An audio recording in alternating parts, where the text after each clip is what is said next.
नमस्कार दोस्तों, स्वागत है आप सभी का एक और नए वीडियो में। बहुत समय पहले की बात है। एक बार एक गुरु धर्म प्रचार के लिए एक नगर में आए हुए थे। उसे नगर में सभी लोग उन गुरु का उपदेशों ने वहां पर पहुंच गए। सभी लोग बड़े ध्यान से उन महात्मा के उपदेशों को सुन रहे थे। तभी उन गुरु ने कहा, सदैव दूसरों की सहायता करनी चाहिए। इससे हमें सुख की अनुभूति होती है, हमें सुख की प्राप्ति होती है।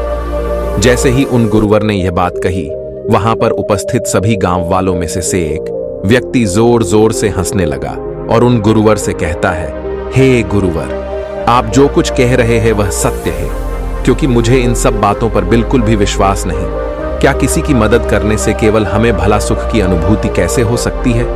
आप जो कुछ भी कह रहे हैं वह सब असत्य, झूठ है। मैं इन सब चीजों में विश्वास नहीं करता। यह सारी बातें गुरुवर ध्यान से सुन रहे थे। तभी उसे व्यक्ति की इस बात का जवाब देते हुए वे कहते हैं, बेटा, क्या तुमने आज तक कभी किसी की सहायता की है? क्या कभी किसी की निष्पक्ष भाव से मदद करने की कोशिश की है? इस पर व्यक्ति कहता है, नहीं, क्योंकि मुझे इन सब चीजों पर विश्वास नहीं। तभी इस पर वो गुरुवर कहते हैं, बेटा, जब तुमने कभी किसी की सहायता नहीं की, जब तुमने कभी कोई धर्म का कार्य किया ही नहीं, तो तुम्हें कैसे पता चलेगा कि किसी की सहायता करके तुम्हें सुख की अनुभूति प्राप्त होगी? और यह तुम्हें कैसे पता चलेगा कि यह बात कितनी सत्य है और असत्य? यदि तुम इसका अनुभव करना चाहते हो, इस बात की पुष्टि करना चाहते हो कि यह बात कितनी सत्य है और असत्य, तो तुम्हें सबसे पहले इसे अपने जीवन में उतरना होगा। किसी की निष्पक्ष भाव से मदद करनी होगी। तभी तुम इसके बारे में जान सकोगे कि मैं सत्य कह रहा हूं या फिर असत्य। उन गुरुवर की यह सारी बातें सुनकर वह व्यक्ति शर्मिंदा हो गया। वह व्यक्ति ये बात जानता था कि उसने आज तक कभी किसी की निष्पक्ष भाव से सहायता नहीं की, ऐसा कोई कार्य नहीं किया जिससे उसे सुख की प्राप्ति हो। आगे वो गुरुवर सभी को इस बात को स्पष्ट तौर पर समझाने के लिए एक कहानी सुनाते हैं। वे कहते हैं कि गुरु और एक शिष्य अपनी यात्रा से लौट रहे थे। इस यात्रा के दौरान जहां पर भी उन्हें अनाज मिलता, वे उसे बटोर लेते, उसे ग्रहण कर लेते। एक पोटली गुरु के पास से थी और दूसरी पोटली शिष्य के पास। लगभग आधा मार्ग तय करने के बाद वह शिष्य अपने गुरुवर से कहता है, हे गुरुवर, बहुत जोर की भूख लगी है।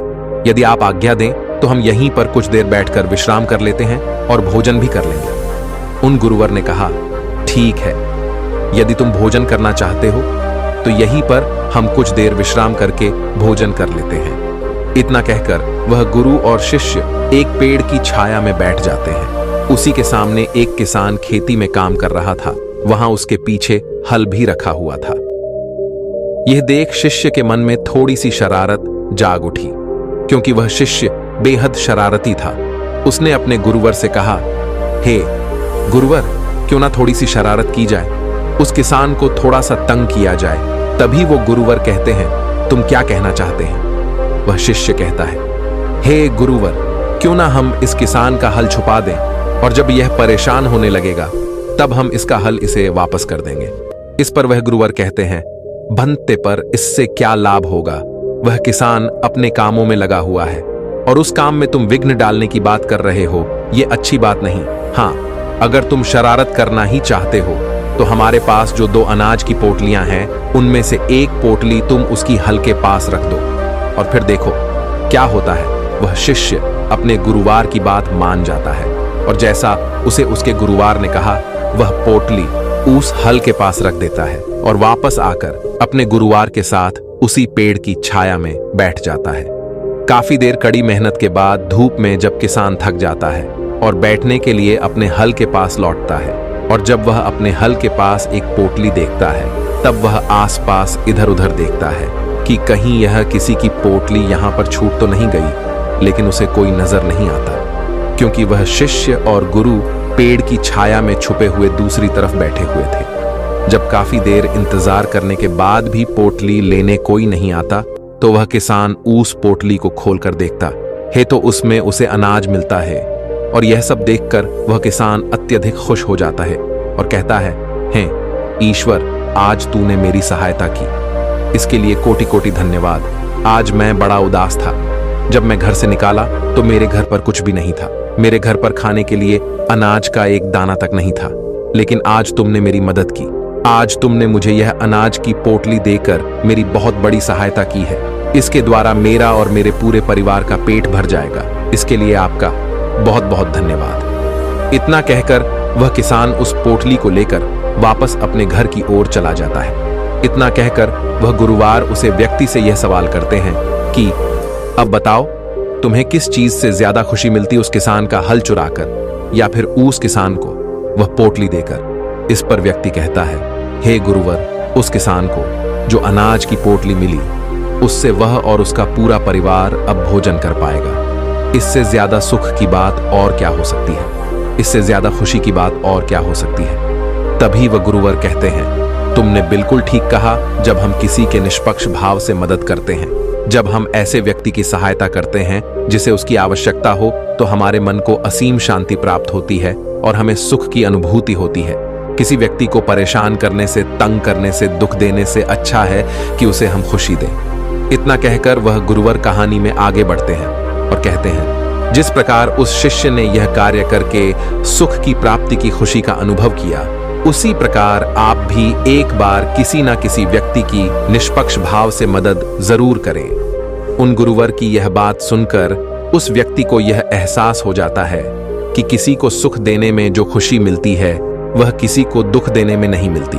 इससे बड़ा ना तो कोई धर्म है और ना ही कोई पुण्य। यदि आप किसी भी जरूरतमंद की सहायता या मदद कर सकते हैं तो अवश्य करें, लेकिन इसका अर्थ केवल यह नहीं कि आप उसकी मदद धन दौलत से ही करें, बल्कि आप चाहे तो उसकी मदद कोई भी कार्य पूरा करवा के कर सकते हैं। कोई भी ऐसी मदद जो आप करने में सक्षम हैं।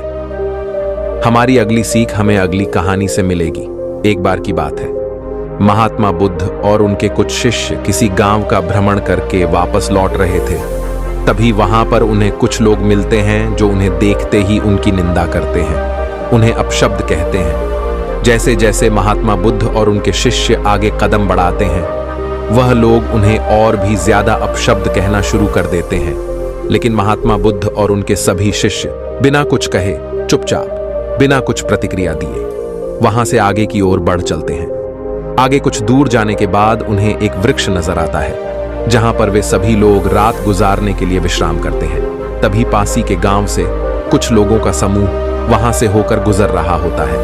वे लोग उन महात्माओं को देखकर अति प्रसन्न हो जाते हैं। वे लोग उनसे आग्रह करते हैं कि आप हमारे गांव में चलें। उनका यह आग्रह महात्मा बुद्ध और उनके सभी शिष्य स्वीकार कर लेते हैं। वे सभी उनकी गांव की ओर चल पड़ते हैं।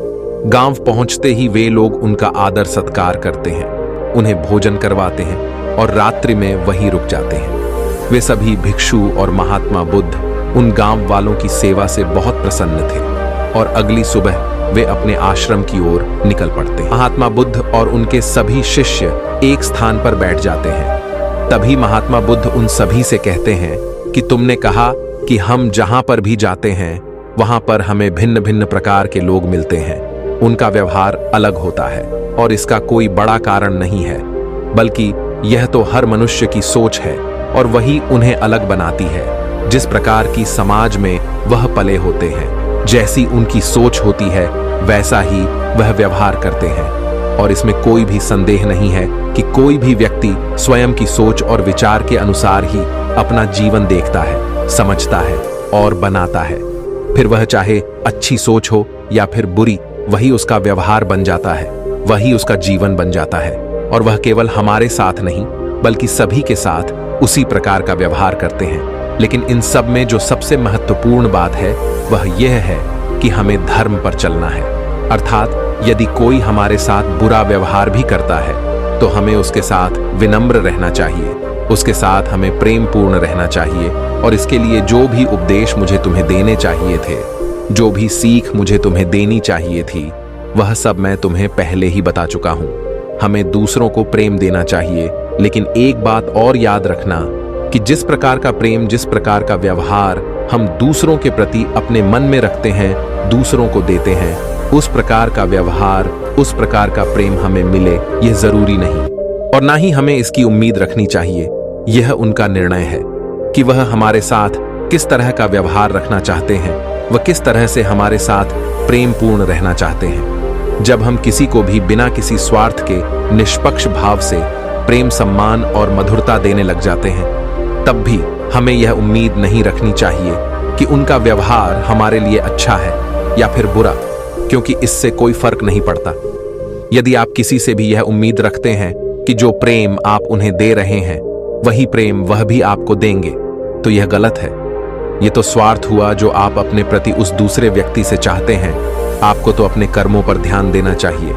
आगे महात्मा बुद्ध अपने सभी शिष्यों से कहते हैं, जब हम सच्ची भावनाओं के साथ, करुणा के साथ कार्यरत होते हैं, अर्थात कार्य करते हैं, तभी यह हमारे लिए सिद्ध साबित होती।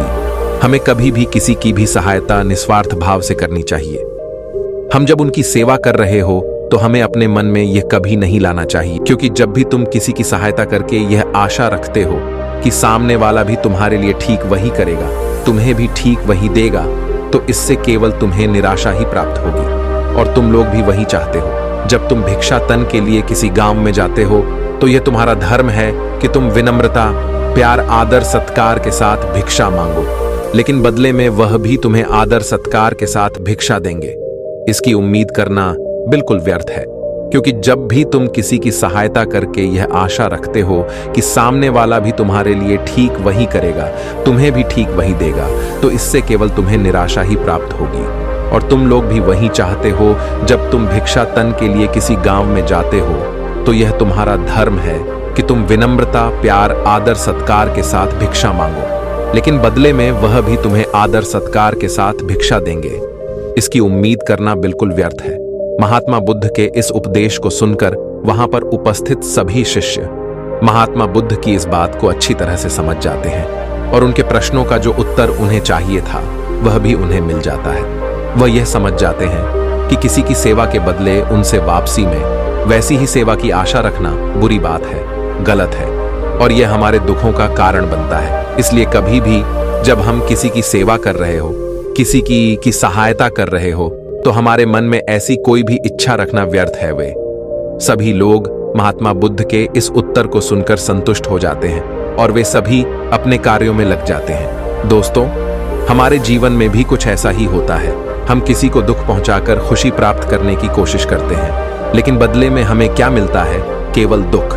इसलिए दूसरों के जीवन में जब आप खुशियां बांटेंगे और वह भी बिना स्वार्थ के, तब आपके जीवन में खुशियां स्वयं ही लौट आएंगी। और साथ ही कभी भी अपने मन में यह इच्छा नहीं रखनी चाहिए कि जैसा व्यवहार, जैसा प्रेम हम दूसरों को दे रहे हैं, ठीक वैसा ही प्रेम, वैसा ही व्यवहार हमें दूसरों से भी प्राप्त होगा, क्योंकि यह केवल हमें निराशा ही देगा और हमारे लिए यह एक दुखों का कारण ही बनेगा।